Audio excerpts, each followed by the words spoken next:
nanti ada Pak Mariadi, Pak Bayu, dan nanti cuma satu saya tadi kok saya lihat di satu USU Pak Nasri ya. Sebenarnya kemarin katanya Ibu Nurul.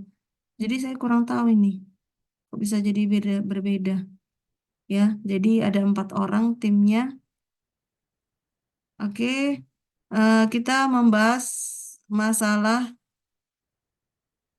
menjelaskan dan merancang bentuk sediaan solid ya.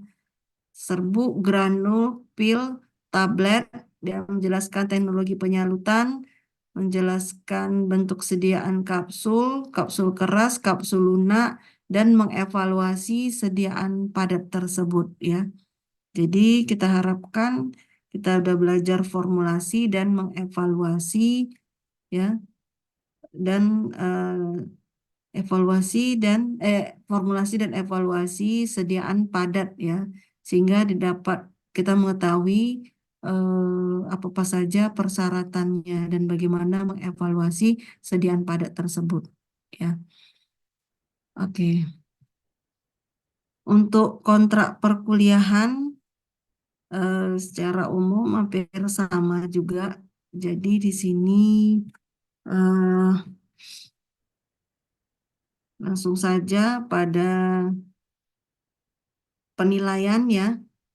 Jadi nanti ada evaluasi eh, penilaian tugasnya dari project base ya 50%, UTS 25 dan UAS 25%.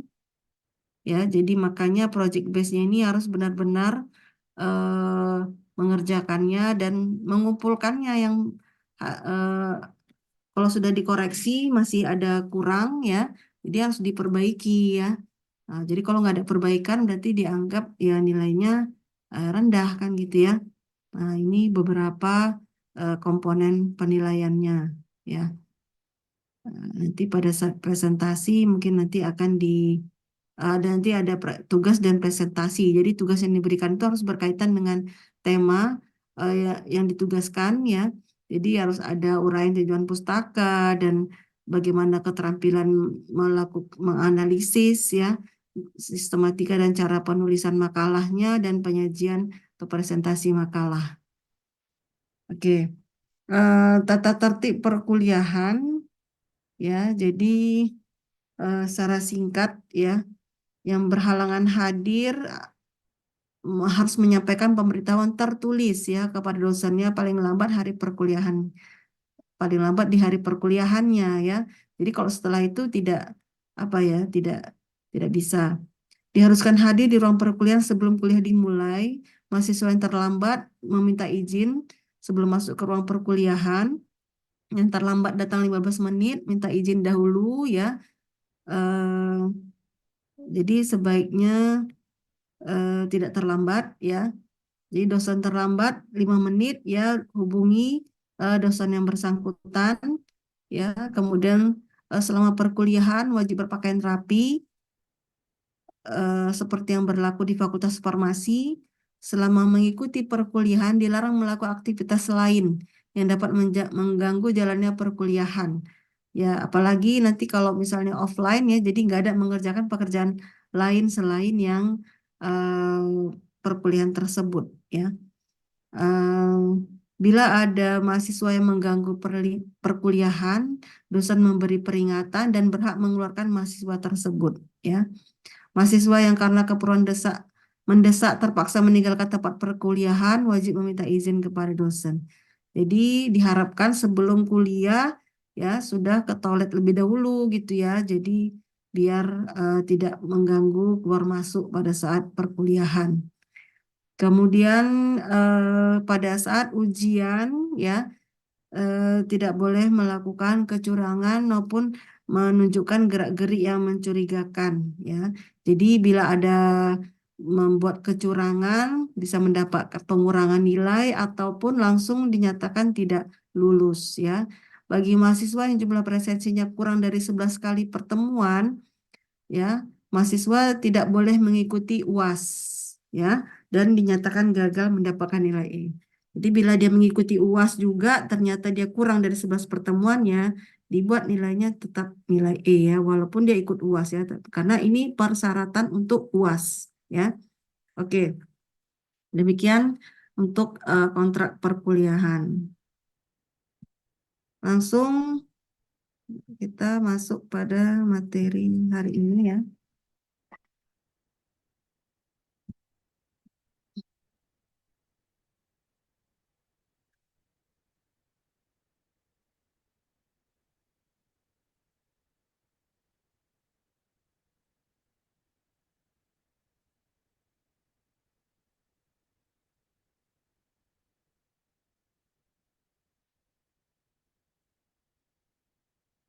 Eh, Sebelumnya tadi udah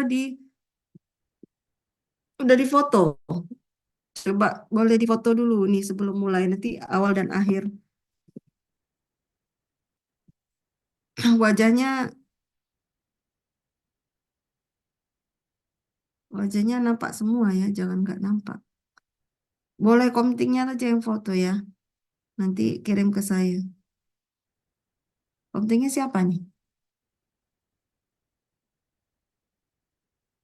Kelas B komtingnya siapa? Saya, Bu. Marcella. Oh ya, Marcella. Oke, Marcella ya boleh di print screen.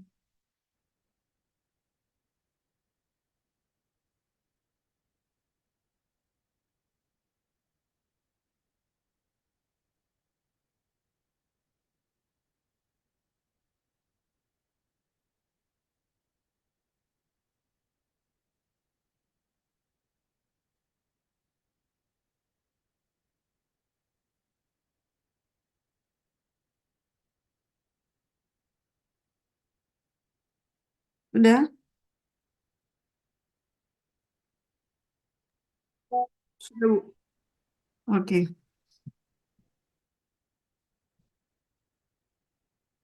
Ya, jadi hari ini materi yang disampaikan adalah mengenai formulasi teknologi sediaan tablet ya. Dan saya hide dulu ini. Hide protein dan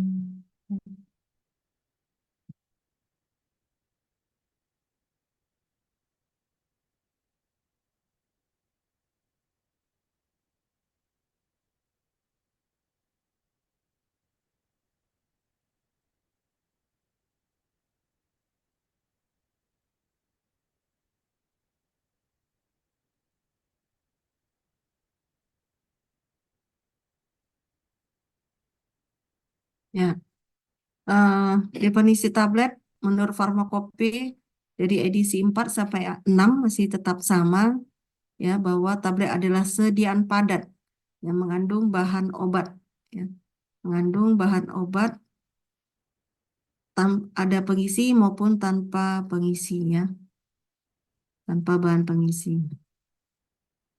Sebentar ini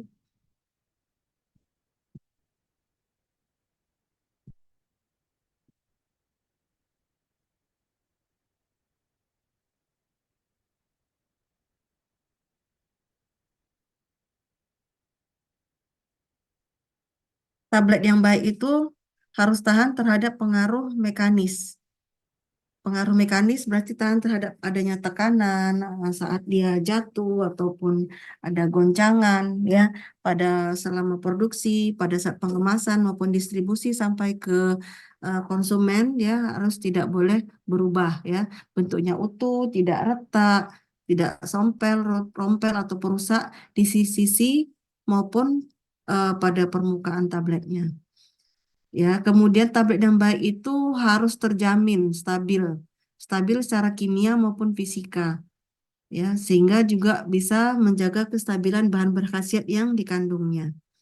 Kemudian tablet yang baik harus dapat membebaskan atau melepaskan obatnya, melepaskan zat berkhasiat, sehingga memberikan efek pengobatan. Ya, jadi kalau misalnya tablet nggak bisa melepaskan bahan berkhasiatnya karena misalnya tabletnya nggak cepat hancur ya, ataupun tidak memberikan efek pengobatan yang baik, maka dinyatakan tabletnya tidak baik ya. Oke. Kelebihan tablet dapat diberikan dengan dosis yang tepat. Nah, jadi kalau kita bandingkan misalnya dengan sediaan cair, maka tablet dia dosis tepat karena satu butir tablet itu dosisnya tepat jumlahnya ya karena sudah dievaluasi ya menyatakan bahwa keseragaman bobot, keseragaman misalnya atau ada keseragaman kadar itu sudah tepat ya. Kalau misalnya sediaan sirup, misalnya kita pakai apa sendok, sendoknya misalnya nggak sama, nggak sendok yang dari langsung dari pabriknya, ya, sendok takar nggak langsung dari pabrik itu bisa tidak sama ukurannya ya, jadi bisa tidak tepat dosisnya. Kemudian harganya lebih murah karena proses produksinya juga lebih murah dibandingkan misalnya sirup ya. Bandingkanlah misalnya paracetamol sirup dengan paracetamol tablet ya. Jadi harganya jadi cukup berbeda ya. Biaya pengepakan dan distribusinya jadi murah ya karena eh, tablet dia simple ya, sederhana ya dibandingkan misalnya dengan sirup misalnya pakai botol volumenya besar misalnya ya. Jadi akan lebih sulit untuk pengemasan dan pendistribusiannya karena ukurannya sangat apa ya istilahnya kemasannya itu dia simple ya sederhana. Mudah dan praktis cara penggunaan dan pengemasannya dibandingkan misalnya dengan sediaan parenteral, bentuk injeksi yang perlu tenaga ahli untuk menggunakan obatnya. Ya, ini hanya diminum, jadi sangat praktis dan sederhana ya. Dan pengemasannya juga lebih sederhana dibandingkan kalau misalnya dengan sirup dan juga ataupun injeksi ya. Dapat dibuat menjadi sediaan lepas lambat. Ini sirup juga bisa dibuat juga lepas lambat ya, tapi agak lebih mudah untuk membuat sediaan lepas lambat tablet ya. Eh, Stabil pada penyimpanan ya namanya tablet tadi bentuknya padat, kering ya. Bandingkan kalau sediaan cair, suspensi, emulsi itu sangat sulit menjaga kestabilannya karena bisa terjadi caking ataupun creaming ya. Namun kalau dia bentuk tablet karena dia sudah padat dan kering jadi lebih stabil pada penyimpanan, stabil secara fisik dan secara kimia ya.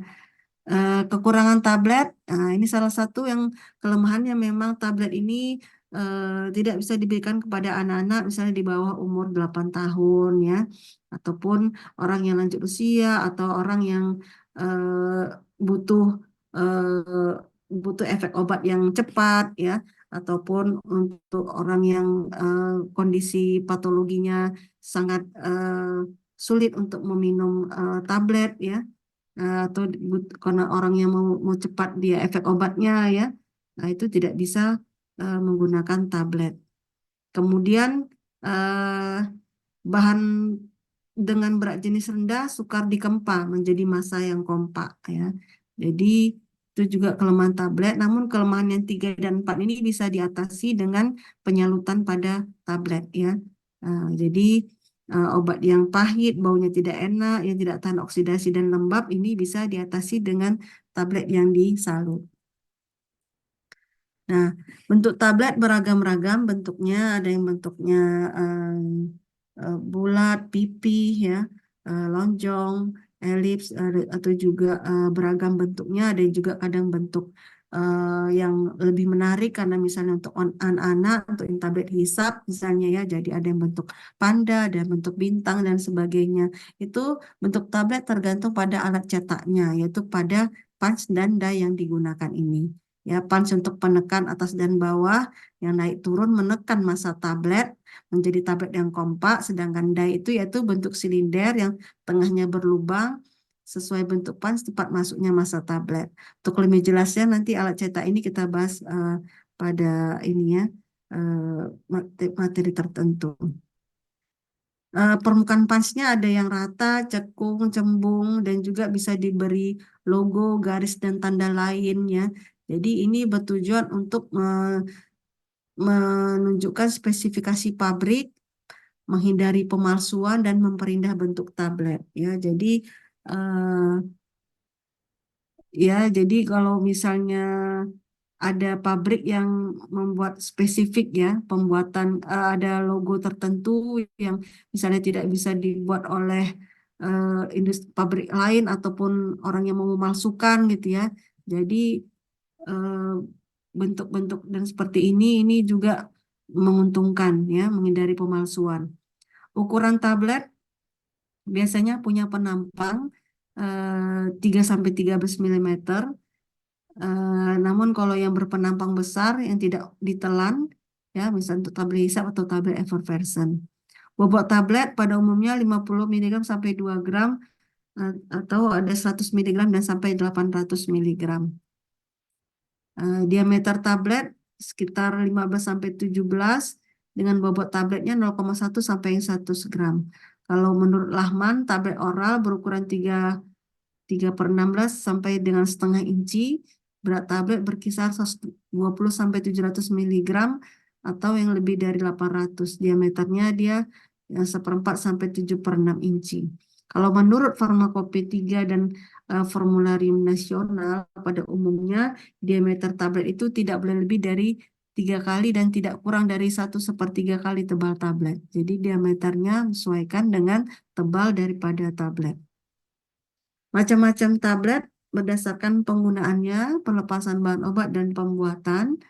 Ya, berdasarkan penggunaannya tablet dibagi atas oral dan eh, eh, apa ya, dibagi misalnya tablet oral. Tablet oral itu yang diminum ya, ataupun melalui mulut ya dimasukkan gitu ya. Tablet yang dicetak, yang tidak disalut ya. Tablet biasa ini ya yang diabsorpsi di saluran cerna, jadi dia diabsorpsi di saluran cerna dan pelepasan obatnya cepat dan segera memberikan efek terapi. Sedangkan tablet kunyah juga termasuk yang tablet oral, dikunyah dulu baru ditelan ya. Kalau yang tablet oral ini kan langsung ditelan, yang tablet biasa. Tablet kunyah dia dikunyah dulu. Dibuat dengan cara dikempa menggunakan eh, bahan-bahan yang memberikan rasa enak gitu ya, ataupun memberikan rasa manis seperti manitol, sorbitol atau sukrosa sebagai pengikat dan bahan pengisinya. Mengandung bahan pewarna dan bahan pengaroma untuk meningkatkan penampilan dan rasa karena dia untuk dikunyah seperti antasida promah ya, karena diharapkan dengan dikunyah lebih dahulu tablet ini dengan ukuran yang kecil sehingga antasida ini kan asam ya, asam eh, sehingga dia tidak apa namanya lebih lambat eh, efeknya sampai masuk ke apa ya, ke lambung ya. Nah, sehingga dia dalam bentuk ukuran partikel kecil dulu baru ditelan ya. Kemudian tablet yang penggunaannya melalui rongga mulut, seperti tablet bukal disisipkan di antara ini gusi dan pipi. Contohnya proklorperazine maleat dan progesteron. Ini kemudian tablet sublingual diletakkan di bawah lidah, ya. Ini tabletnya cepat melarut dan bahan obatnya cepat diabsorpsi. Nah, ini biasanya untuk obat nitrogliserin dan isosorbit dinitrat ini untuk obat angina pectoris ya, gangguan pada jantung ya. Kemudian tablet hisap, troches atau lozenges, tabletnya dihisap dan obatnya terlarut sedikit demi sedikit dan diserap di rongga mulut. Dan juga bisa diharapkan memberikan efek lokal ya, misalnya untuk pengobatan sariawan ya, misalnya penggunaan vitamin C. Jadi vitamin hisap ya. Jadi bisa terlarut sedikit-sedikit di dalam rongga mulut, jadi bisa mengatasi efek lokal untuk obat sariawan. Kemudian tablet penggunaannya di bawah kulit, tablet hipodermik, ini tabletnya lunak, dilarutkan dalam air untuk pemberian melalui rute parenteral ya, untuk diinjeksikan. Ini obatnya juga sudah sangat jarang, ini obat lama ya, yang mengandung apa ini golongan narkotik ya di laudit. Tablet implan ataupun susu ini ya ditanamkan secara steril dalam jaringan di bawah kulit secara subkutan yang memberikan efek sistemik ataupun memberikan efek lokal. Tujuannya untuk pemakaian dalam waktu lama ya, jadi pelepasannya lambat ya, bisa 1 bulan ataupun sampai 1 tahun ya. Contoh tablet untuk hormon kontrasepsi steroid ya, jadi bisa daripada misalnya minum secara oral ya setiap hari, jadi kan setiap hari misalnya takut lupa gitu ya, jadi tablet implantasi ini diberikan untuk pelepasan obat yang lambat ya, tersimpan di bawah kulit. Kemudian tablet effervescent, tablet yang dilarutkan dulu dalam air kemudian diminum karena komponen obatnya di sini mengandung asam dan basa ya, asam organik dan basa natrium bikarbonat sehingga melepaskan gas CO2 ya, sehingga dia bisa nantinya berbentuk larutan sehingga mengatasi masalah tadi orang yang sulit menelan misalnya, kemudian memberikan efek segar ya di sini ya. Jadi lebih disukai misalnya, dan harganya tapi juga jadi lebih mahal ya dibandingkan dengan tablet yang biasa.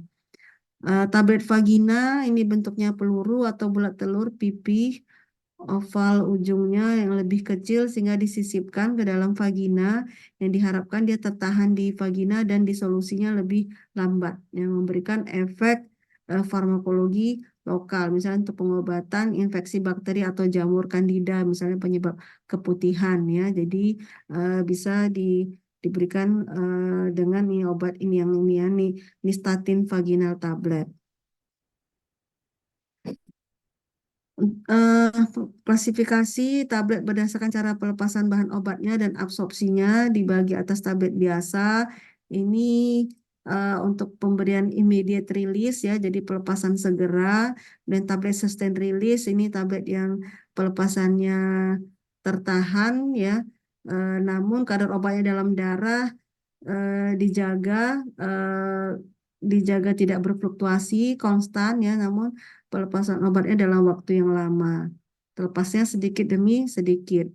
Kemudian tablet dengan kerja berulang, ini tablet yang mula-mula melepaskan obatnya, namun dia mungkin kemudian berhenti ya, kemudian selang beberapa waktu melepaskan lagi bahan obatnya.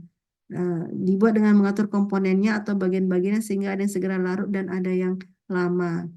Ya, jadi ini seperti pemberian obatnya pulsatile ya, jadi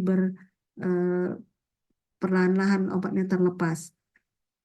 Tablet dengan aksi diperlama, di mana pelepasan obatnya ditunda ya setelah sampai masuk misalnya ke saluran pencernaan yang lain, seperti tablet salut enterik ya. Jadi di mana tablet yang disalut dengan polimer yang tahan asam sehingga dia tidak pecah di lambung, tapi tabletnya ini akan pecah saat sampai di usus sehingga bisa mengatasi obat-obat yang bisa mengiritasi lambung. Ya, klasifikasi tablet berdasarkan cara pembuatannya. Ada tablet yang cetak ya. Tablet cetak ini misalnya seperti kita mau mencetak kue gitu ya. Jadi dibuat campuran komponen formulasi tabletnya dengan massa basah dalam lubang cetakan ya. Jadi tablet cetak ini bahan obatnya dan mengandung bahan obat dan bahan pengisi bisa ada laktosa maupun sukrosa ya. Jadi untuk obat yang misalnya sukar larut, jadi dilarutkan dulu dengan alkohol atau etanol ya dengan jumlah yang sesuai. Baru kemudian massa yang lembab ini ditekan ke dalam cetakan, udah terbentuk dari cetakannya, kemudian dikeluarkan dan dibiarkan kering. Namun karena tidak dikempa, tablet ini agak rapuh ya, sehingga harus hati-hati dalam proses pengemasan dan pendistribusian. Kemudian tablet Kempa ini yang secara umum yang kita yang sering dilakukan ya, tablet Kempa jadi yang menggunakan mesin cetak yang dibuat dengan memberi tekanan tinggi pada serbuk ataupun granulnya. Tablet Kempa ganda ini yang dibuat dengan mula-mula memberi tekanan rendah, baru kemudian diberi tekanan yang tinggi, ataupun juga tablet dibuat berlapis ya, buat dilapis, jadi udah dilapis berarti dikempa lagi gitu ya, berulang pengempaannya, ataupun dibuat tablet dalam tablet. Ada cara pembuatan lain, misalnya tablet salut tadi untuk menghindari masalah tablet yang mudah teroksidasi atau yang tablet yang rasanya sangat pahit, dan tablet yang diharapkan ini salut enterik tadi tablet yang diharapkan dia tidak mengiritasi lambung ya.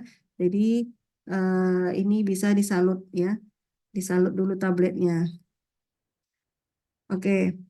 Komposisi tablet. Jadi ada bahan obat yang berkhasiatnya dan ada bahan tambahannya. Jadi bahan berkhasiat ini bisa jadi tidak tunggal ya, tapi bisa jadi dia obat untuk campuran. Itu seperti kalau misalnya tablet dekolsin, dekolgen itu kan beragam ya komponen zat aktifnya ya. Jadi bisa untuk obat demam sekaligus obat batuk, obat pilek semua kompleks ya di sini. Jadi dia pun nampak dia berlapis-lapis ya eh, jenis apanya namanya tampilan tabletnya.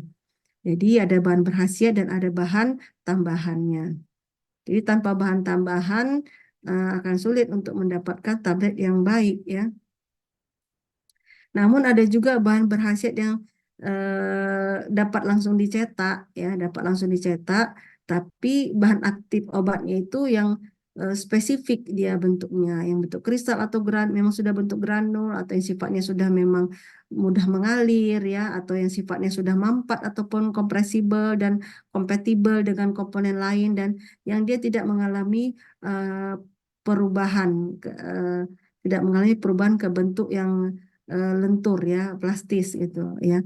Eh, jadi eh, tapi ini kan sangat sulit ya, misalnya untuk mendapatkan sifat obat yang seperti ini, tidak secara umum gitu ya. Jadi sebelum pencetakan bahan obat diperiksa dulu, ya ditelusuri dulu sifat kimia dan fisikanya di literatur ya, agar dapat bisa ditentukan cara atau metode pembuatannya, apakah metode granulasi basah, kering atau cetak langsung. Ya, bahan tambahan yang pertama adalah bahan pengisi ya.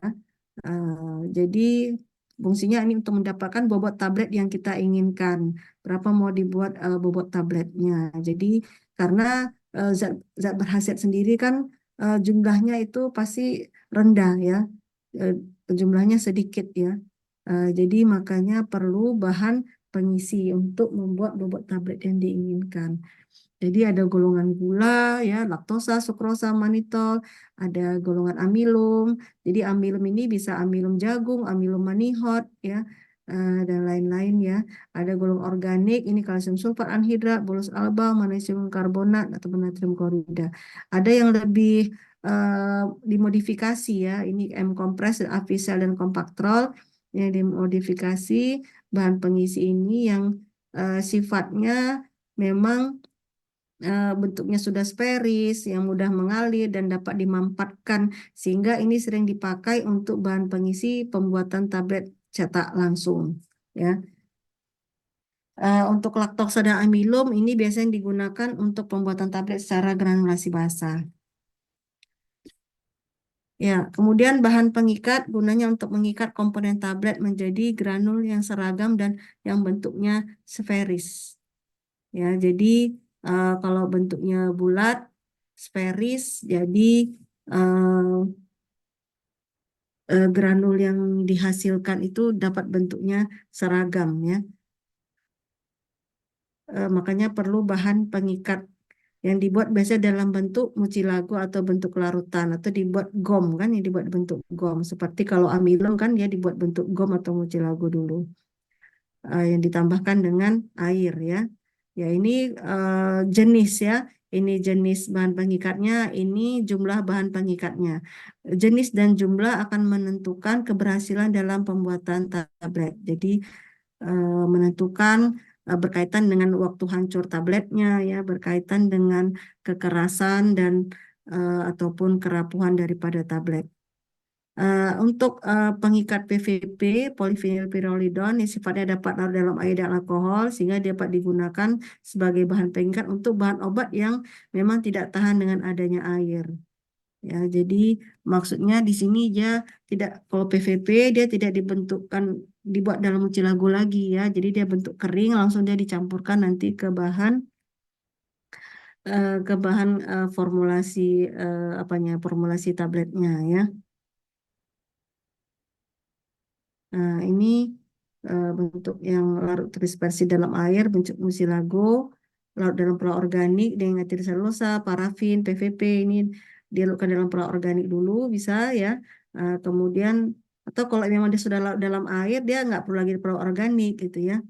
Nah, kemudian kalau yang pengikat yang kering itu yang bisa dia sebagai pengisi maupun pengikat ya seperti Avisel dan Mdex, atau ada yang bentuk pengikatnya yang cair ini yaitu isopropanol bila tabletnya mau dibuat keras ya. bahan pengembang atau penghancur ya, bahan tambahan selanjutnya. Gunanya untuk memecahkan tablet menjadi partikel kecil. Ya, jadi karena tablet ini adalah sediaan padat yang harus lebih dahulu hancur baru bisa disolusi dan absorpsi ya. Jadi perlu bahan penghancur pada formula tabletnya ya, sehingga luas permukaannya bisa lebih besar. Jadi dia berarti lebih disolusinya lebih tinggi ya. Maksudnya tablet tadi jadi cepat larut dan bisa cepat absorpsi. Bahan pengembang, mekanisme menghancurkannya ya ada beberapa cara, misalnya ada efek kapilaritas dan efek pengembangan dan efek secara spontan.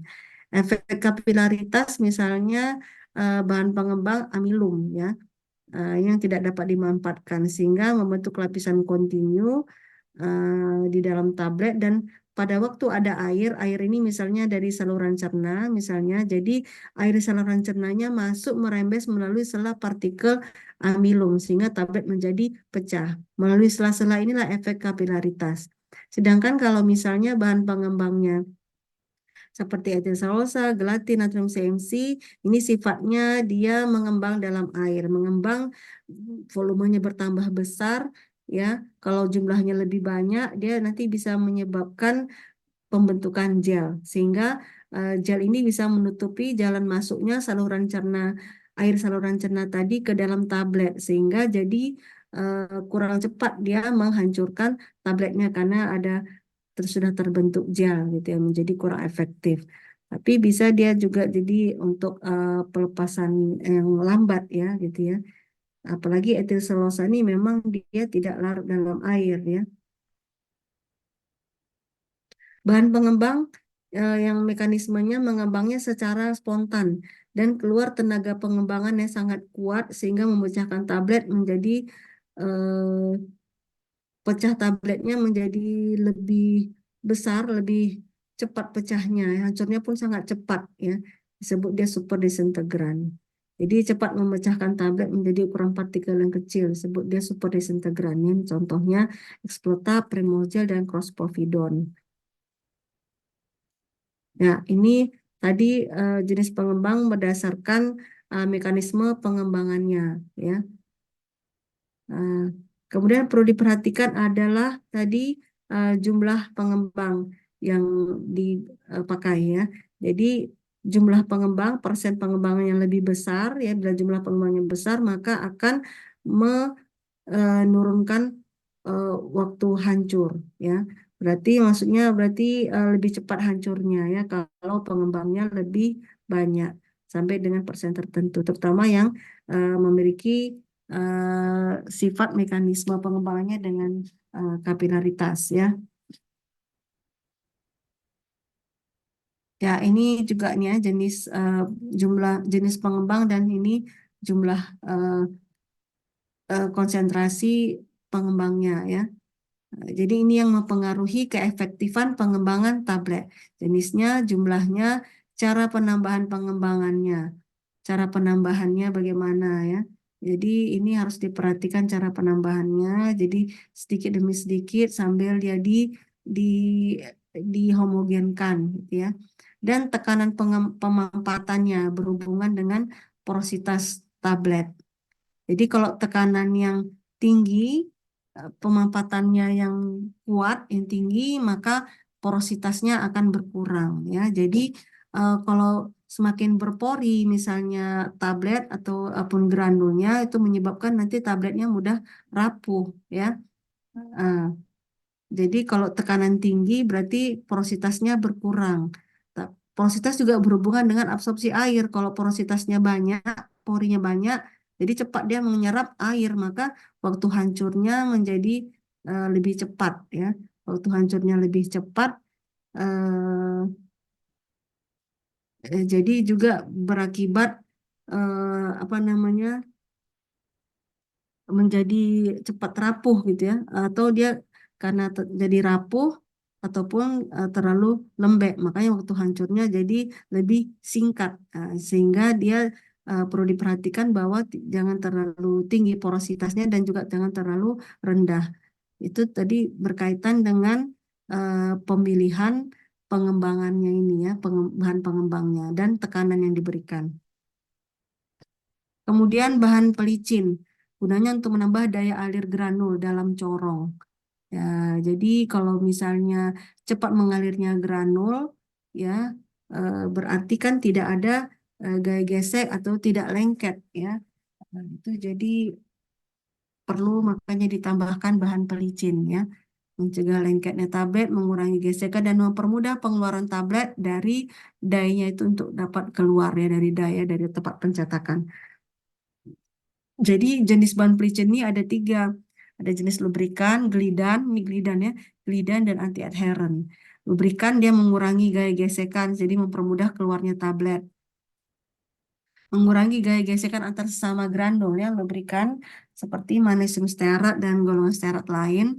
Glidan yang menambah daya alirnya seperti amilum dan talkum. Menambah daya alir jadi biar cepat mengalirnya dari hopper ke die ya. Anti-adherent mengurangi lengketnya tablet di alat cetaknya di punch dan die. Jadi biar nggak lengket. Oke, ya ini eh, apa namanya komponen bahan pelicin, kadar dan sifat ketiga eh, glidan, anti-adherent dan lubrikan. Jadi lubrikan itu sangat baik dia yang golongan stearat ini magnesium stearat ya, magnesium stearat dan kalsium stearat. Jadi yang untuk glidan itu yang amilum, yang anti-adherent itu yang talkum tadi ya kan, talkum dan amilum. Jadi kalau misalnya ada penambahan mendapatkan ukuran yang lebih halus dan homogen, konsentrasi yang 0,1 sampai 5% ataupun yang di bawah 5% kalau dia yang hidrofob. Mekanisme kerja bahan pelicinnya itu dia mengisi lekukan-lekukan daripada granul, kemudian dia diabsorpsi oleh granul. Si pelicinnya tadi diabsorpsi oleh granul sehingga biar nggak lengket sesama granul ya, kurang kohesinya. Dan kemudian memudahkan distribusi granulnya. Jadi untuk menambah lapisan di sekeliling granul. Jadi istilahnya pelicin tadi itu mengelilingi granul, jadi biar granulnya mudah tersebar, jadi biar nggak lengket, gitu ya. eh, ini bahan pelicin yang larut dalam air, misalnya asam borat ini dan polietilen glikol. Bahan pelicin yang tak larut dalam air yang sifatnya hidrofob, talkum dan magnesium stearat. Cara penambahan bahan pelicinnya pada bahan misalnya sebelum granulasi itu yang bentuk larutan ya, yang sebelum granulasi PEG maupun talkum, PEG atau talkum dan asam stearat dengan kloroform. Oke, kemudian bahan perasa, pemanis dan pewangi gunanya untuk menutupi rasa yang tak enak dan memberi aroma tertentu. Ya, cara penambahan bahan perasanya ini disemprotkan, ya bisa dengan cara disemprotkan ke bahan tablet yang sudah jadi ya, atau dibuat bentuk granul ya, dalam bentuk granul dia di spray dry. Bahan pewarna gunanya untuk memperindah tablet, membedakan dosis. Ya, jadi misalnya dexamethasone itu ada dosis yang berbeda karena dari warna yang berbeda, misalnya warna kuning dan biru, jadi beda dosisnya untuk spesifikasi pabrik. Jadi untuk lebih mengenal tablet dari pabrik tertentu dan juga memudahkan pengawasan. Jadi dengan pewarna ini, jadi bisa kita me- melihat mengamati apakah uh, sudah terjadi uh, perubahan bentuk daripada secara organoleptik ya, perubahan bentuk daripada tabletnya pada saat pengamatan uji stabilitas ya. Jadi bisa kalau misalnya dia berubah warna berarti kan sudah jadi perubahan bentuk ya. Itu juga jadi memudahkan pengawasan menunjukkan mungkin jadi tablet yang menjadi tidak stabil ya. Cara penambahannya bahan pewarna ini dilarutkan dalam larutan pengikat atau bisa dicampur kering dengan pengisinya. Bahan pewarna yang digunakan yang diperbolehkan persyaratan Menkes ya, yang jumlahnya 0,33% ya sekitar itu. Contohnya karmin ataupun bahan pewarna lain yang memang untuk obat ya, pewarna untuk obat. Ya, jadi pewangi tadi bisa pakai oleum citrin untuk memberikan rasa jeruk atau bau aroma mentol dari oleum menthe piperite. Perasanya untuk memberikan rasa manis bisa sukrosa dan manitol. Ya, untuk ajuvan ya. Jadi di sini salah satu contoh ajuvan misalnya sebagai antioksidan ya untuk mencegah teroksidasinya bahan-bahan obat yang labil atau yang mudah teroksidasi seperti vitamin C itu mudah teroksidasi di udara ya. Jadi dengan penambahan antioksidan maka natrium metabisulfit ini yang ditambahkan sebagai antioksidan mengikat oksigen terlebih dahulu di udara sebelum vitamin C ini mengikat oksigen di udara sehingga eh, vitamin C-nya tidak teroksidasi. Kemudian meniadakan kerja ikutan bahan obat, misalnya aluminium hidroksida koloida dalam tablet APC dan kalium sulfat dalam tablet Doveri. Dan juga eh, mendayagunakan kerja bahan obat, misalnya kalsium karbonat yang ditambahkan pada tablet penisilin G untuk menetralkan asam lambung. Kemudian bahan tambahan absorben ya. Jadi ini penting untuk melindungi bahan obat dari pengaruh lembab ya.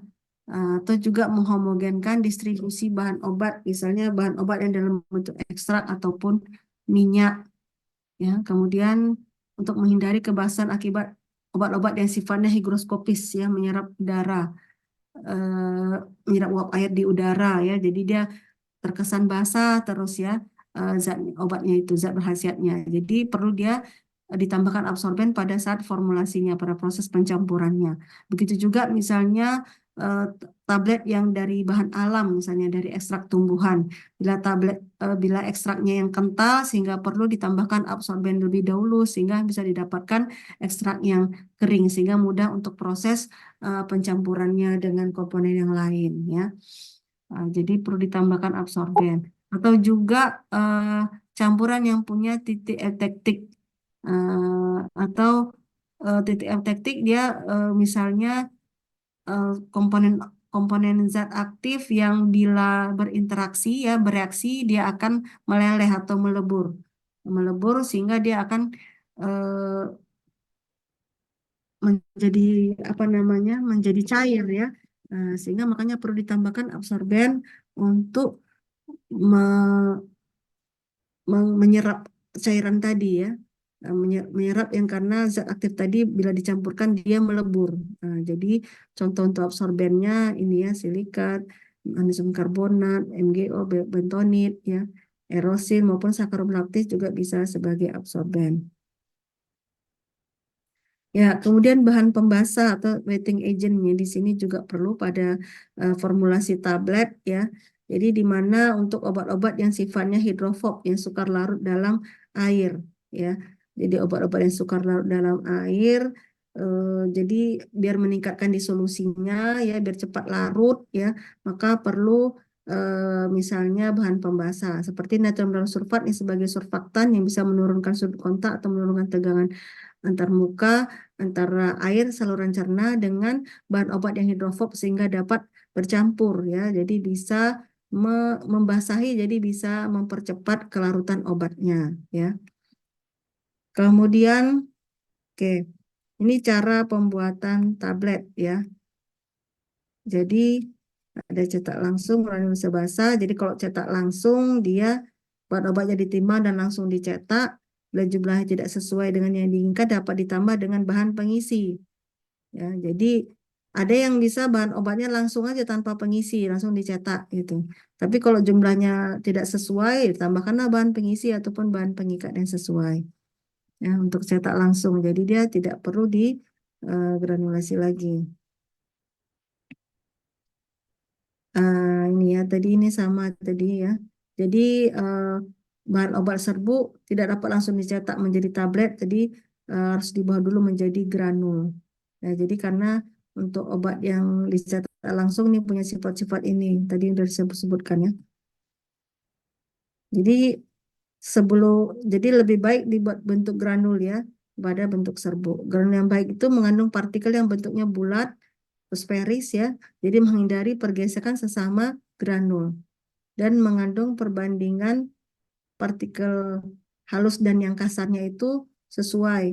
Biasanya partikel halusnya itu sekitar 10-20% yang disebut fines. Jadi fines ini adalah partikel halusnya yang bisa dari bahan berkhasiatnya, bisa dari bahan pengembang luar maupun dari bahan pelicin kan. Jadi ada yang partikel halus dari bahan-bahan ini tadi. Atau juga dari proses granulasi yang ukuran partikelnya kecil pada saat kita mengayak pada MES 40. Jadi bisa terbentuk fines. Ya, jadi fines ini diperlukan juga untuk mengisi rongga-rongga di antara partikel besar biar mengisi kalau ada pori atau yang porositasnya tinggi ya. Jadi eh, fines ini dapat menyebabkan ikatan fisik dengan partikel yang besar dan dia bisa mengisi rongga partikel besar tadi. Tapi terlalu banyak pun bisa mempengaruhi darah alir. Takutnya kalau terlalu banyak jadi bisa terbentuk gumpalan ya, atau agregasi. Jadi makanya partikel halusnya itu sekitar 10-20%-nya. Kemudian granul yang baik itu dia bisa menjamin eh, eh, komponen formulasi, komponen eh, yang ditambahkan pada proses pencampuran itu homogen ya. Jadi harus homogen, bisa menyebabkan homogen ya. Yang baik itu dia jadi granulnya harus homogen, ukurannya yang sama ya, bentuknya sama, membentuk komponen yang mudah dan dapat dicetak. Jadi granul yang dibentuk itu harus bisa membentuk komponen yang mudah mampat dan yang mudah dicetak ya. Nah, jadi makanya tadi ada perbedaan antara serbuk dan granul ya. Kita lihat di sini bahwa kalau serbuk dapat menimbulkan aliran dari corong pengisi ke ruang cetak kurang baik sehingga menimbulkan variasi bobot per tabletnya. Jadi pada saat evaluasi keseragaman bobot, jadi bisa banyak penyimpangan, bisa banyak variasi dalam per, per tabletnya karena aliran dari corong pengisi ke ruang cetaknya kurang baik, kurang bisa jadi apa namanya serbu ini bisa lengket dia kan, jadi dia kurang cepat mengalir ya, ataupun dia ini tadi bisa terbang dan sehingga masuk ke pas bawah jadi lengket ya. Kemudian transmisi gaya tekannya pada serbuk kurang baik. Jadi kurang rapat dia, kurang rapat jadi berarti banyak pori ya, kurang mampat dia. Jadi kalau kurang mampat ini kan jadi sulit untuk dicetak yang menjadi cetak tablet yang bisa mantap dia nggak rapuh ya. Ukuran partikel bisa jadi tidak seragam kalau serbuk ini, apalagi serbuk yang Armov ya, jadi bentuknya tidak seragam. Jadi ada yang lebih halus, ada yang berat jenisnya besar, ada yang rendah, jadi bisa memisah ke bawah. Sedangkan kalau granul alirannya bagus dan mudah dia mengalir ya, eh, sehingga variasi bobot kecil, variasi atau penyimpangan bobotnya menjadi rendah ya, jadi bisa memenuhi persyaratan variasi bobot ya. Kemudian transmisi gaya tekannya merata sehingga tabletnya jadi lebih kompak. Jadi dia nggak cepat rapuh, nggak rapuh gitu ya, nggak memenuhi persyaratan tablet gitu ya.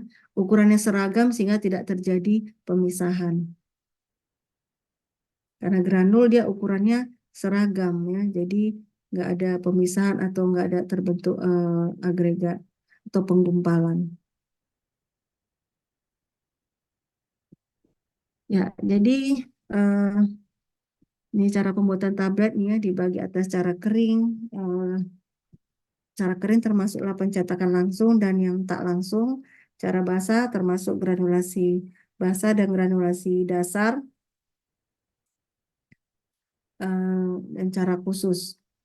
Cara kering ini ya sederhana karena tidak perlu proses pengeringan yang memerlukan alat dan pengerjaan yang lebih banyak. Kehilangan aktivitas obat karena pengaruh lembab dan panas jadi lebih sedikit. Terkadang kan ada beberapa zat aktif yang memang tidak tahan panas ya, tidak tahan lembab. Jadi itu bisa diatasi dengan cara kering ini ya. Karena kalau bisa proses pengeringan itu walaupun memang pengeringannya itu eh, dibatasi, jadi tidak boleh lebih dari 60 derajat Celcius ya. Tapi kan bisa jadi ada memang komponen obat yang bervariasi misalnya, jadi bisa apa namanya ada yang rusak ya kalau dengan cara ada pakai pengeringan kan gitu. Hmm. Oke, Ini secara singkatnya gitu ya, secara singkatnya. Nanti kita pelajari lebih dalam. Ini secara singkatnya bahwa kalau granulasi kering itu untuk bahan tak tahan panas dan lembab, disebut juga slugging atau cetak ganda. Jadi berulang dibuat pencetakannya. Jadi pertama dia ditimbang seluruh komponen bahan obat dan bahan tambahannya, kemudian dicampurkan, dicetak menjadi bentuk slug ya, bentuk slugging, bentuk slug yang besar ya. Baru kemudian diayak lagi sehingga menjadi granul, baru ditambahkan bahan pelicin, eh, tambahkan bahan pengembang, baru dicetak lagi. Ya, ini dia juga ya. Setelah bahan ditimbang, tambahkan bahan pengisi kalau memang diperlukan ya. Tambahkan pengembang dalam, tambah bahan pengikat kering, aduk homogen. Jadi ini memang nggak ada pengembang, tapi ini nggak ada ini ya, nggak ada yang eh, bahasa basah gitu ya. Isinya yang ditambahkannya yang dalam eh, bahannya yang kering semua. Jadi dicetak tablet besar atau dinamakan selak ya dengan diameternya 2,5 mm ya. Jadi terbentuk selak di hasil pencetakannya. Lalu selak ini dipecah menjadi granul-granul kecil pada saat pengayakannya. Ya, ayak sampai dengan jumlah yang diinginkan dan bentuk yang sesuai. Kalau granulasi basah ini yang sangat populer, yang banyak dilakukan ya. Eh, Caranya ini ditimbang semua komponen ya, dicampurkan bahan obat, bahan pengisi dan bahan pengembang dalam dan juga ya bahan pengembang dalam baru ini juga bahan pengikat juga gitu kan. Baru kemudian ditambahkan bahan pengikatnya pada saat ini tadi granulasi basah ya. Granulasi basah dikepal ya. eh, Diayak ya masa yang lembabnya sampai jadi granul, granul tadi dikeringkan ya, diayak granul keringnya, tambahkan bahan pelicin, tambahkan bahan pengembang luar, baru kemudian dicetak. Jadi prosesnya panjang ya karena ada proses pengeringannya. Pengeringannya jadi perlu alat yang perlu tambahan alat kan gitu ya. Apakah lemari pengering, oven, ataupun yang kalau di industri pakai fluidized bed dryer ya.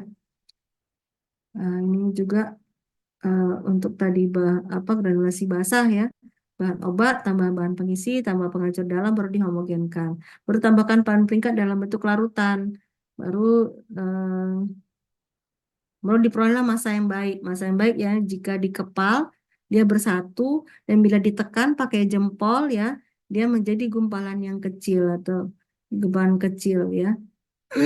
Jadi dia biar ditekan itu berarti dikasih dikasih tekanan, dikasih gaya, jadi dia dianggap sudah tidak basah lagi gitu karena dia menjadi gumpalan kecil. Tapi kalau basah kan dia nggak pecah ya, nggak bentuk gumpalan kecil kalau masih basah.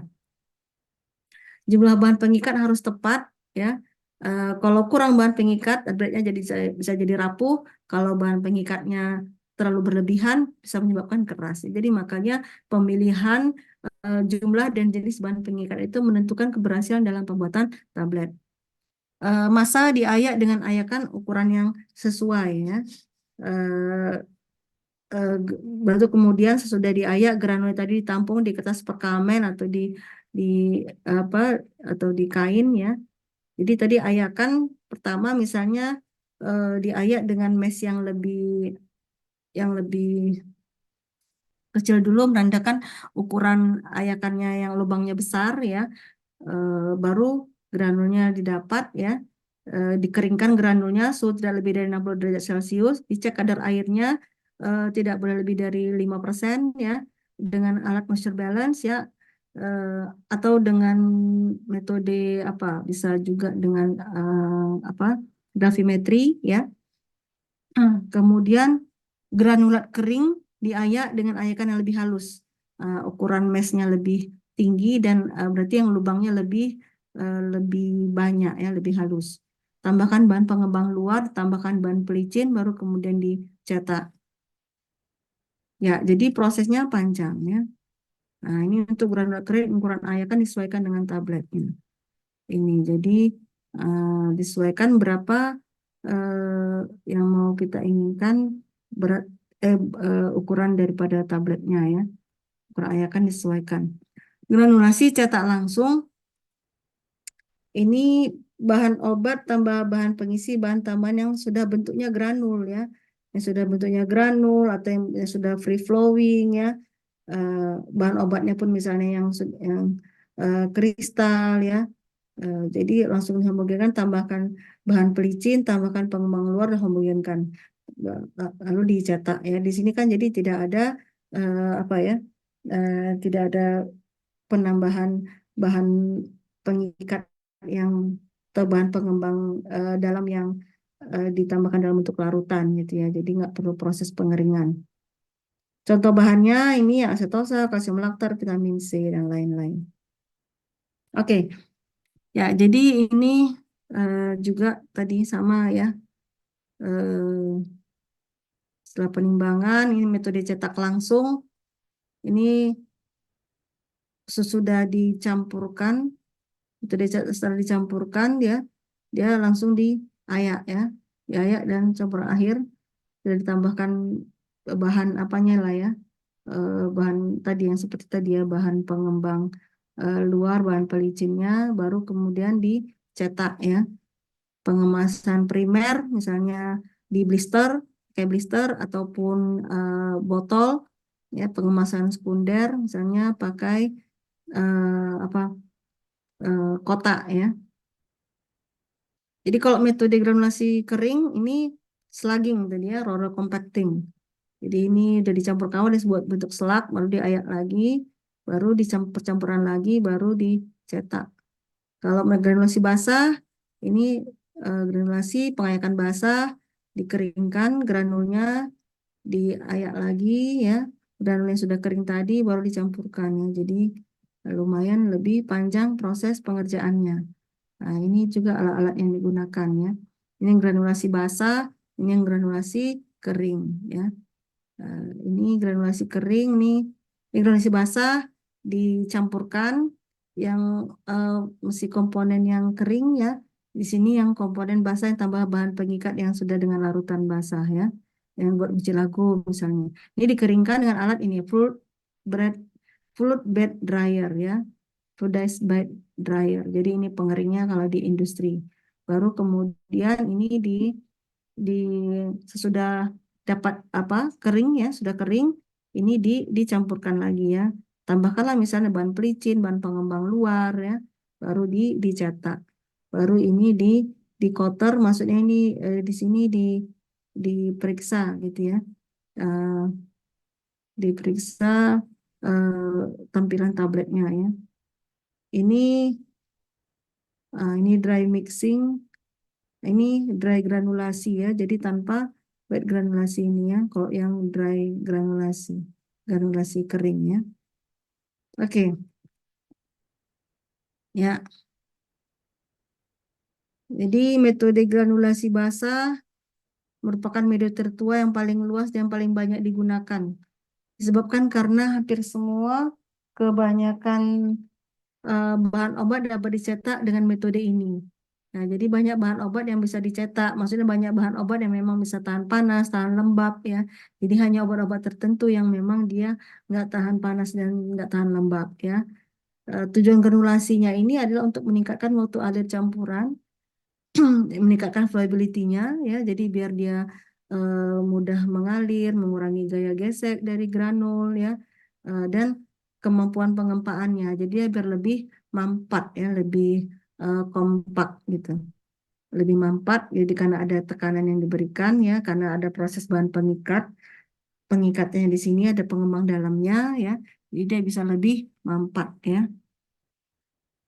Eh, Ya, ini tadi proses-proses pokok dalam granulasi basah yang sudah berulang ya tadi.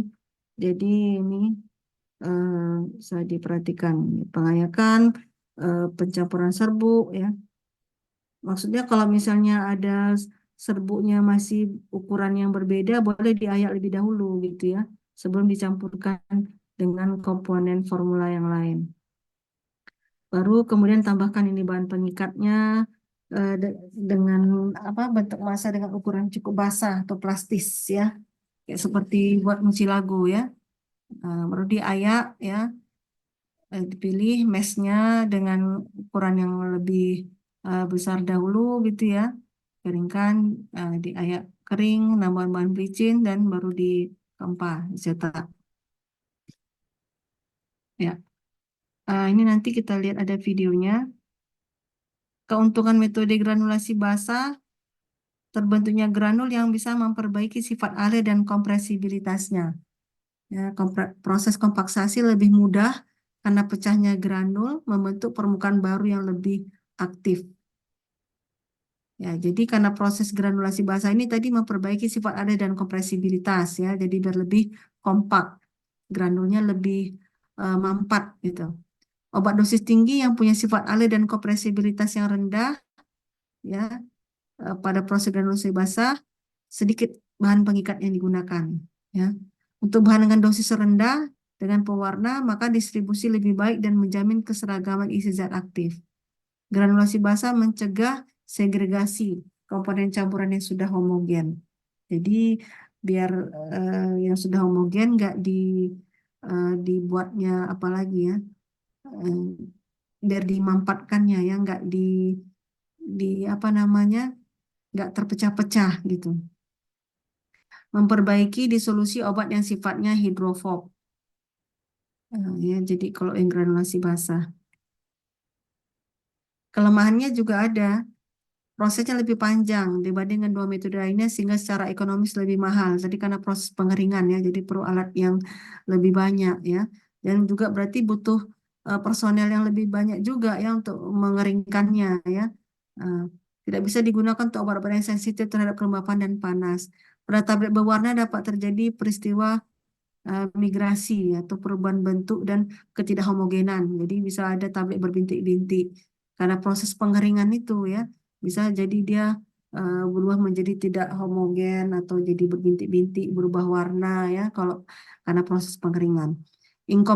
Inkompatibilitas antar komponen. Jadi ada juga beberapa komponen yang nggak tercampurkan misalnya pada proses granulasi basahnya. Terutama misalnya obat-obat campuran. Oke. Waktu kita masih cukup. Jam 10.32. Oke. Ya, bisa disimak ini videonya.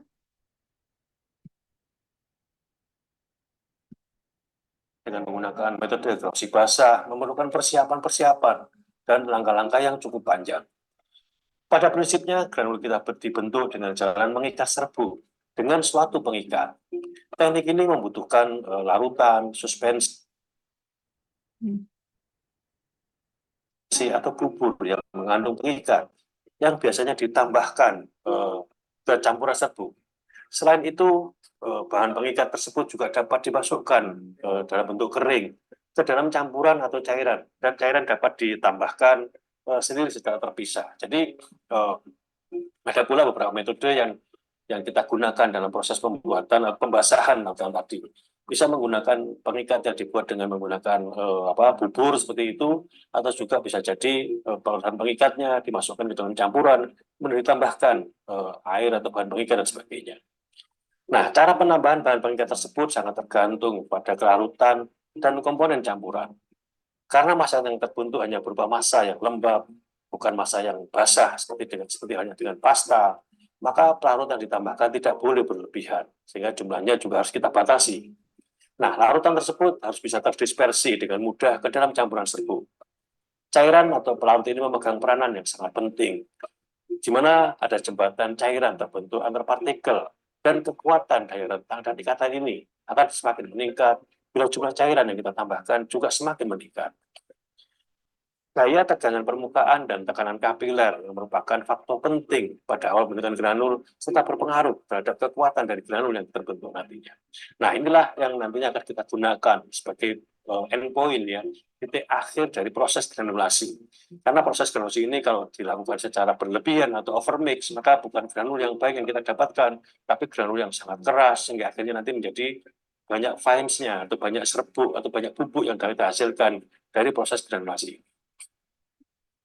Setelah cairan pengikat ditambahkan, maka campuran dilanjutkan sampai dispersi merata tercapai, dan semua bahan pengikat dapat bekerja dengan sempurna. Nah, selama proses granulasi atau pembasahan ini, maka biasanya partikel-partikel atau gumpalan-gumpalan akan mendapatkan tekanan atau gaya konsolidasi dari aksi dari berbagai mesin dan juga tenaga antar partikel. Nah, inilah yang kita manfaatkan untuk menentukan endpoint dari suatu proses granulasi. Jadi, lamanya biasanya secara termudah ya untuk menentukan titik akhir dari suatu dengan cara menggenggam. Nah, lamanya waktu granulasi tadi tergantung dari sifat pembasahan, dari campuran serbuk dan cairan pengikat, serta alat atau mesin pengaduk yang kita gunakan. Nah, sehingga kalau kita lihat bagaimana kita menentukan endpoint atau akhir dari proses ini, nah biasanya kita gunakan dengan cara menekan atau menggenggam massa serbuk dalam telapak tangan gini ya, kita kepal gitu, kemudian kita remukkan dengan tekanan yang cukup dengan menggunakan satu ibu jari. Nah, kalau massa tersebut bisa remuk, maka biasanya menjadi granul yang baik. Tapi tentunya kan tidak mungkin ya kalau kita misalnya menggunakan mesin super mixer dan sebagainya, kita gunakan genggaman tadi, maka kita sebagai patokannya menggunakan gaya dari atau tenaga dari mesin tadi untuk menentukan endpoint atau titik akhir dari proses granulasi. Nah, ini ditandai dengan berapa kilowatt tenaga yang dibutuhkan untuk mengaduk dari granul tadi. Jadi campuran tadi kalau semakin diaduk maka tenaganya akan semakin besar tenaga yang dibutuhkan untuk mengaduk dari campuran atau partikel tadi. Nah, pada titik itulah yang kita gunakan sebagai akhir dari proses granulasi menggunakan mesin seperti misalnya super mixer dan sebagainya. Mesin pengaduk granul atau mixer granulator dibedakan menjadi dua jenis, yaitu mesin granulator berkecepatan tinggi atau high shear granulator dan mesin granulator berkecepatan rendah atau low shear granulator. Masing-masing memiliki sifat dan karakteristik yang berbeda, serta mekanisme kerja yang berbeda pula. Mesin high shear granulator terdiri dari 3 bagian, yaitu bowl sebagai tempat serbuk atau granul, pengaduk atau blade, mixer atau impeller, dan juga pemotong atau chopper. Impeller berfungsi untuk mengaduk serbuk dan campuran granul, sedangkan chopper berfungsi untuk memotong massa granul menjadi bentuk partikel granul. Bentuk bowl ini umumnya berbentuk mangkok dan silindrik atau conical. Umumnya impeller juga dapat berputar antara dengan kecepatan 100 sampai 500 rpm. Sedangkan chopper dapat berputar mencapai kecepatan 1000 sampai 3000 rpm. Mesin granulator dengan tipe high shear granulator ini biasanya digunakan untuk tablet-tablet yang dikehendaki dapat larut atau immediate release.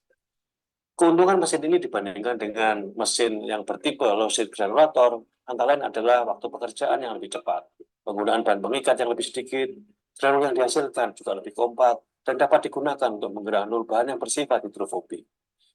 Granul yang dihasilkan memiliki ukuran partikel yang lebih seragam, serta waktu akhir granulasi yang bisa lebih diprediksi bila kita bandingkan dengan menggunakan low shear granulator. Mesin granulasi bertipe low shear granulator atau mesin granulator berkecepatan lambat dapat dibedakan menjadi 4 macam sesuai dengan jenis pengaduknya. Yaitu yang pertama adalah ribbon blender. Umumnya digunakan untuk pengaduk kering atau dry mixer. Namun demikian sedikit bahan pengikat dapat ditambahkan ke dalam mesin granulator jenis ini. Sehingga contoh dari misalnya pembuatan granulasi effervescent misalnya, dapat effervescent biasanya menggunakan tipe granulator tipe ini.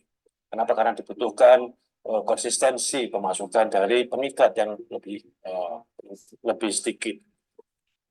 Kemudian tipe yang kedua adalah planetary mixer, terdiri dari bowl dan agitator atau alat lengan pencampur. Lengan pencampur atau agitator ini yang bentuknya sangat besar, terbentuk menyerupai bulatan mangkok dan memungkinkan gerakan pengadukan serbuk dalam jumlah yang besar.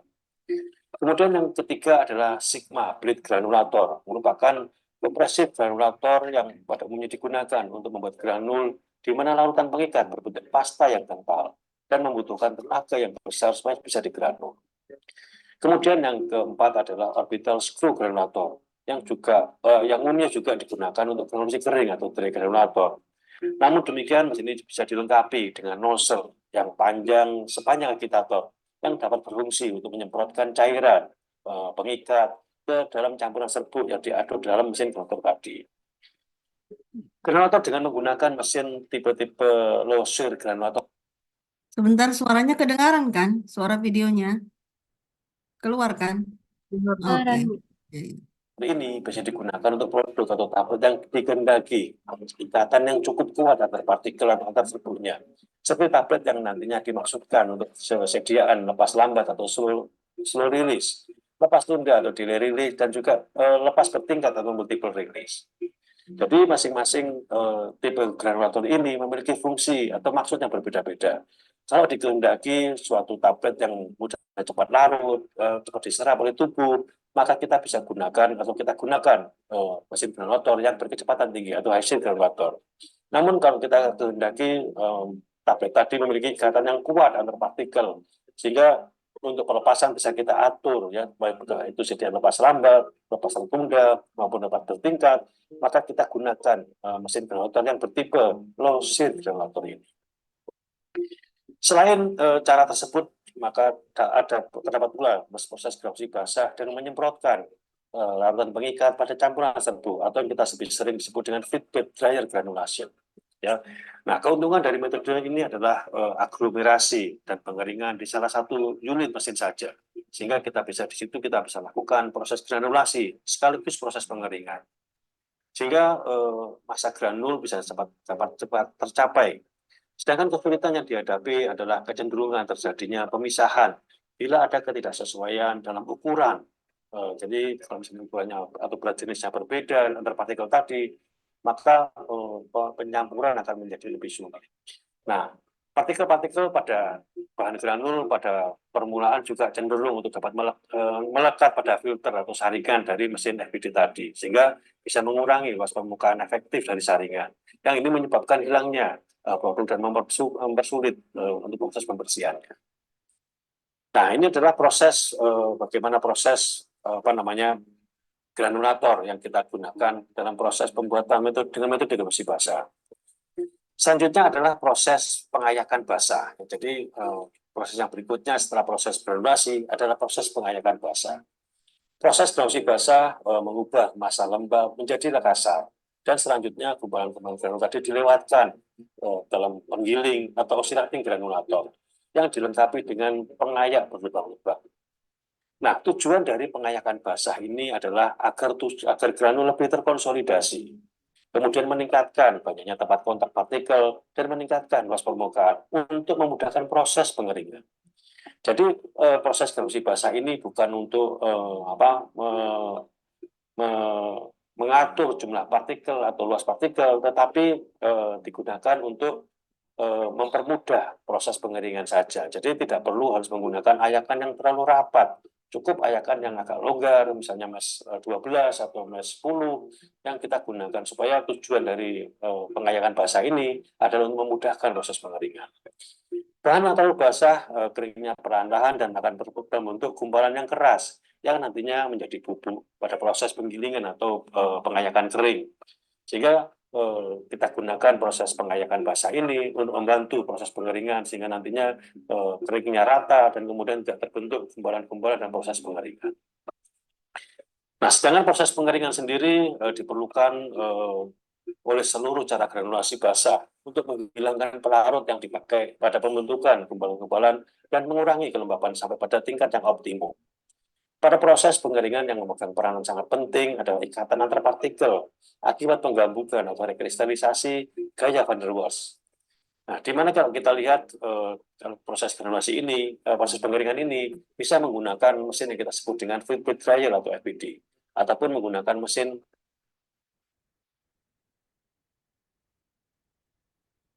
tentunya kalau menggunakan oven waktunya akan sangat panjang, bisa sampai 12 jam.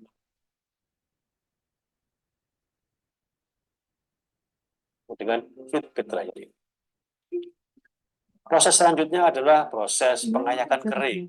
Nah, tujuan daripada pengayakan kering ini, nah sekarang ini kita ingin menghasilkan distribusi partikel yang baik. Jadi berbeda dengan pengayakan basah yang dimaksudkan atau bertujuan untuk memudahkan proses pengeringan, tapi untuk proses pengayakan basah kering ini tujuannya adalah untuk memperoleh distribusi partikel yang baik, sehingga nanti bahan ini mudah memiliki sifat compressibility dan juga sifat alir yang lebih baik.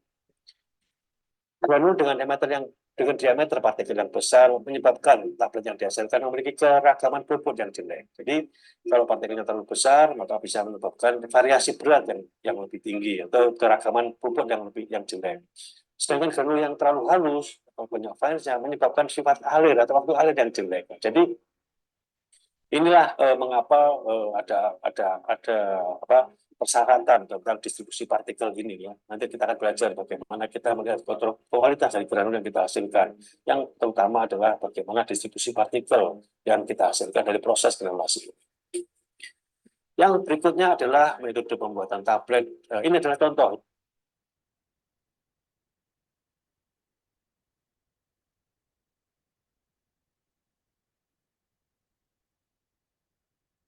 Ya, jadi ini terakhir materi hari ini yaitu contoh formulasi granulasi basahnya ya.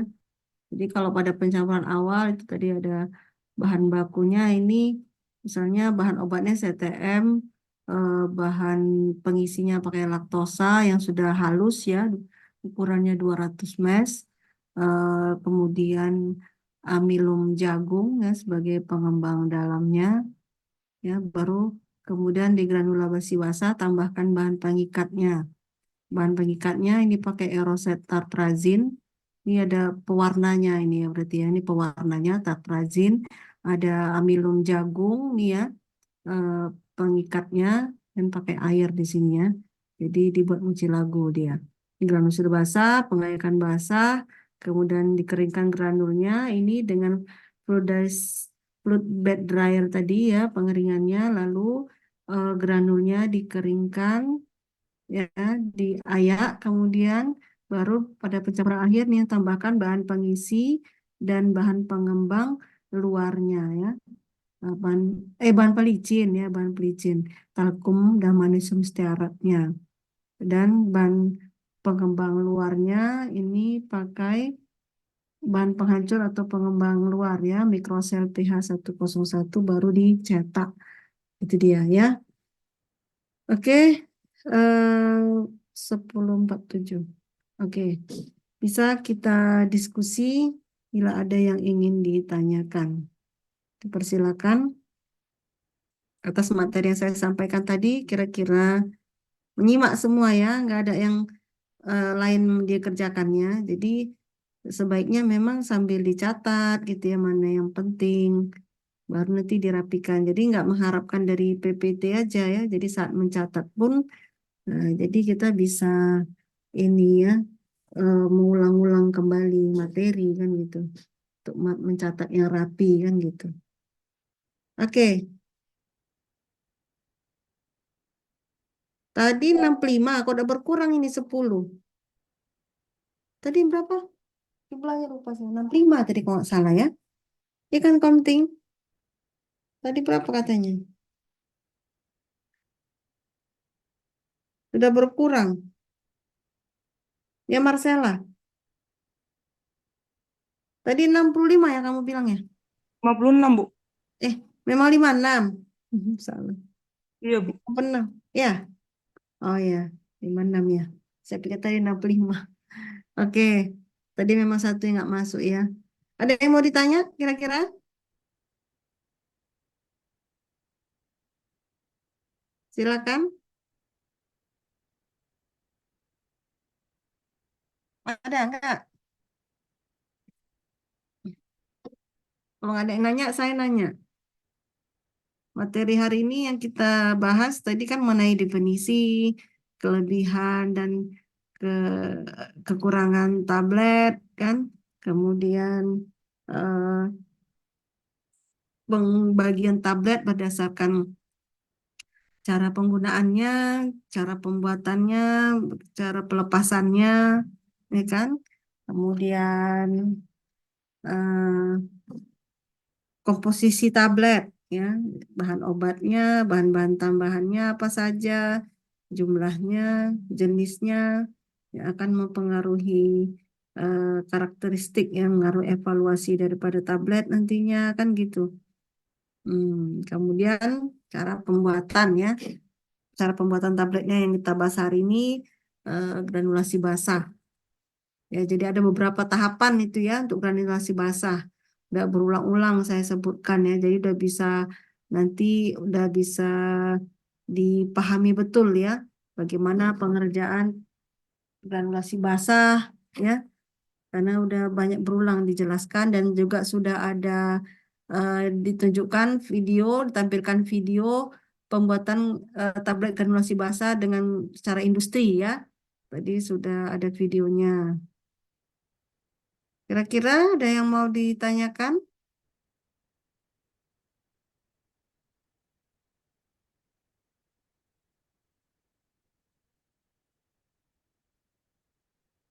Coba mana ini? Wan Fahira, mana? Kok wajahnya kok nggak ada nih muncul ini?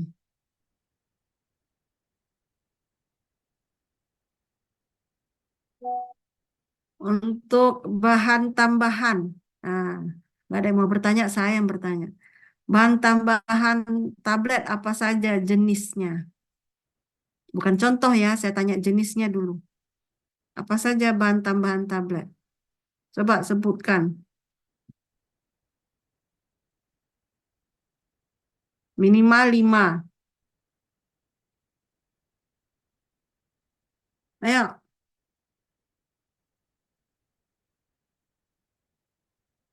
hmm? Belum dapat. Ines, Saya, oh, Bu, ya Wan eh, Fahira. bahan pengisi, pengikat, penghancur, pelicin, sama pewarna, Bu. Ya, 5. Oke, Ines, sebutkan lain lagi selain itu.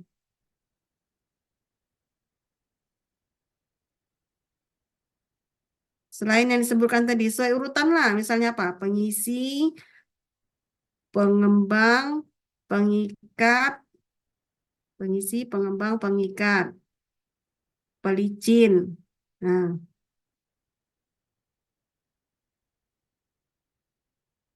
apa lagi tadi? Satu lagi apa?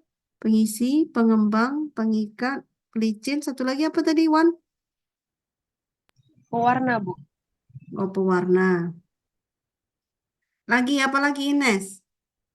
Mana Ines ini? Nggak ada orangnya.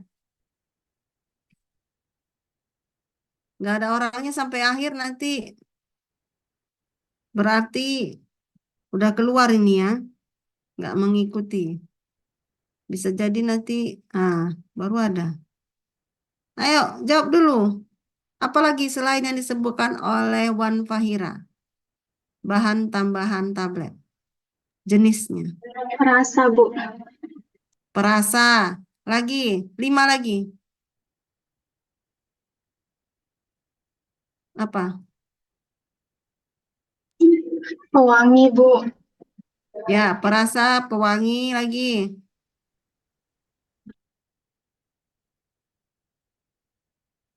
Bisa ada 5 lagi nggak?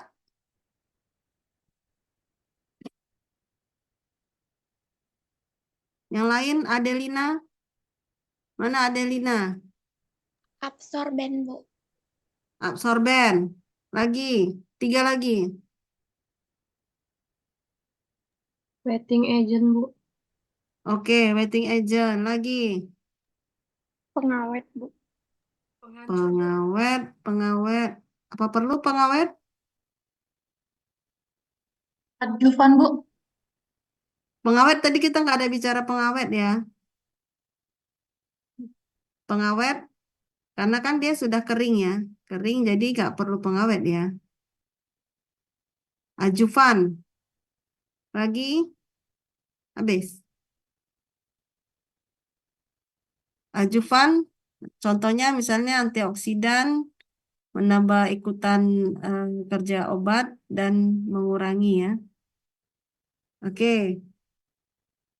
Berikutnya eh, klasifikasi tablet berdasarkan penggunaannya. Coba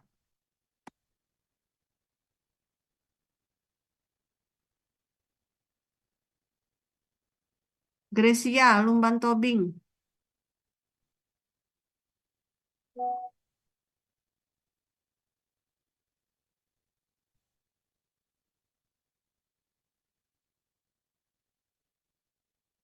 Ya, Gracia apa?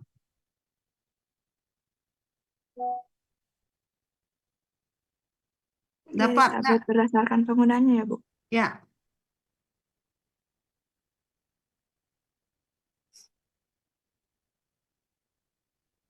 hmm? Nggak dapat. Riben.